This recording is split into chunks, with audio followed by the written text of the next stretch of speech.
Hello friends, आप सबको स्वागत है आपके अपने चैनल पर। मेरा नाम है अमन शर्मा। आज हम करेंगे मैथमेटिक्स का एक इंपॉर्टेंट टॉपिक ट्रिग्नोमेट्री।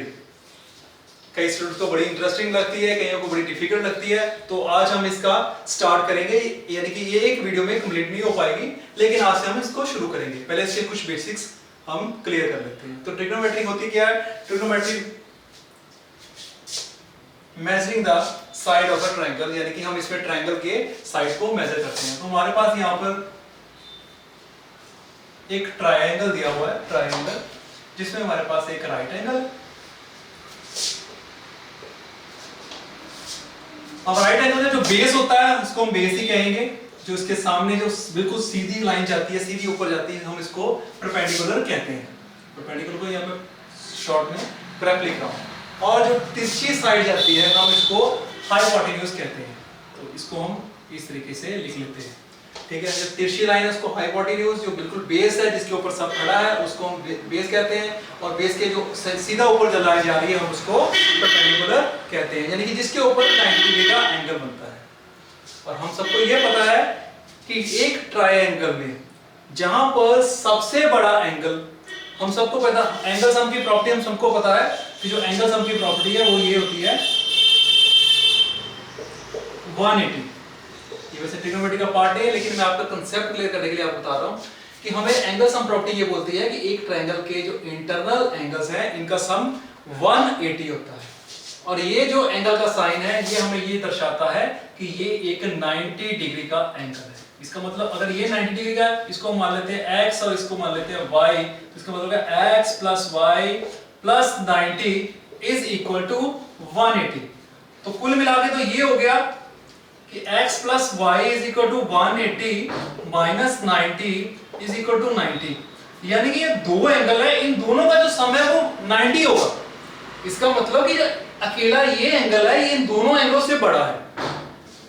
और ये हमें हमेशा याद रखना है कि ट्रायंगल का जो एंगल सबसे बड़ा होता है उसके सामने जो साइड होती है वो सबसे बड़ी होती है। इसका मतलब कि हमारा हाइपोटेन्यूज हमेशा सबसे बड़ा होगा, ठीक है। तो ये आपको समझाने के लिए था। हम यहाँ पर ट्रिग्नोमेट्री में आगे चलते हैं, इसको आगे कंटिन्यू करते हैं। तो हमारे पास यहाँ क्या है, हम ये समझेंगे फ्रेंड्स, ट्रिग्नोमेट्री में हमारे पास टी रेशियोज होती हैं। टी रेशियोज होती हैं। कितनी टी रेशियोज होती है? हमारे पास यहाँ पर 6 टी रेशियोज होती हैं। पहली होती है साइन, साइन को हम शॉर्ट में सिन लिखते हैं। दूसरी हमारे पास होती है कॉस, तीसरी हमारे पास होती है टैन, जिसको टेंजेंट बोलते हैं, शॉर्ट में हम उसको टैन बोलते हैं। उसके बाद हमारे पास कोसेकेंट आती है, इसको हम कुछ इस फॉर्म में लिखते हैं। देन सेकेंड को हम सेक लिख देते हैं और कोटेंजेंट को हम कॉट लिख देते हैं। यहाँ पर थीटा लिख लो, ए लिख लो, कोई भी आप वेरिएबल यहाँ पर लिख सकते हो। अब यहां पर हाइपोटेन्यूज के लिए मैं इसको h के साथ डिनोट करूंगा, परपेंडिकुलर को मैं p के साथ करूंगा, बेस को मैं b के साथ करूंगा। तो हमने भी बचपन में यही फार्मूला यूज किया था कि पंडित बद्री प्रसाद हर हर बोले। तो हमको यही फार्मूला याद रखना है। तो साइन के लिए क्या है? तो साइन के लिए हमारे पास यहां पे फार्मूला है p over h। Then cos के लिए उसका अगला नंबर क्या है? b upon h। और टेंजेंट के लिए p अपॉन b। यानी कि जो साइन होता है वो किसके इक्वल होता है? Perpendicular by hypotenuse. ऐसे ही कॉस किसके इक्वल होता है? Base upon hypotenuse. और टैन किसके इक्वल होता है? Perpendicular over base. अब उसके बाद हमारे पास अगले 3 जो टी रेशियोज हैं उसमें क्या है? उसमें हमने ये याद रखना है कि इनका तीसरा लेटर क्या है? S, इसका क्या है? C, और इसका क्या है? T। तो जो तीसरा लेटर यहां पर S है, S किसको डिनोट कर रहा है? इस S को। यानी कि कोसेकेंट किसके इक्वल है? वो इक्वल है साइन का रेसिप्रोकल, वो यानी कि साइन से बिल्कुल उलट है।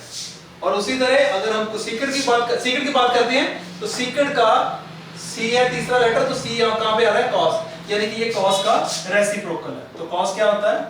1 ओवर कॉस। और कॉस किसके इक्वल है? b upon h। तो इसको हम इसका उल्टा लिख देंगे तो क्या लिखेंगे? h upon b। सॉरी, यहां पर मैंने वैल्यू लिखी थी, तो मैं इसकी वैल्यू लिख देता हूं h बाय p। और उसी तरह हमारा जो कोटेंजेंट है, कोटेंजेंट का तीसरा लेटर टी है, तो टी का मतलब यहाँ पर क्या आता है, tan। तो tan किसका रेसिप्रोकल है, वो कॉट का है। तो हमारे पास यहाँ पर क्या आ जाएगा 1/tan। तो tan क्या था, p/b, इसका मतलब कॉट क्या होगा, b/p। आई होप आपको ये टी रेशियोज का कंसेप्ट क्लियर हो गया होगा कि टी रेशियोज क्या है। तो 6 टी रेशियोज है, sin theta, cos theta, tan theta, cosecant theta, secant theta और कोटेंजेंट थीटा। आई होप आपको समझ लग गया होगा।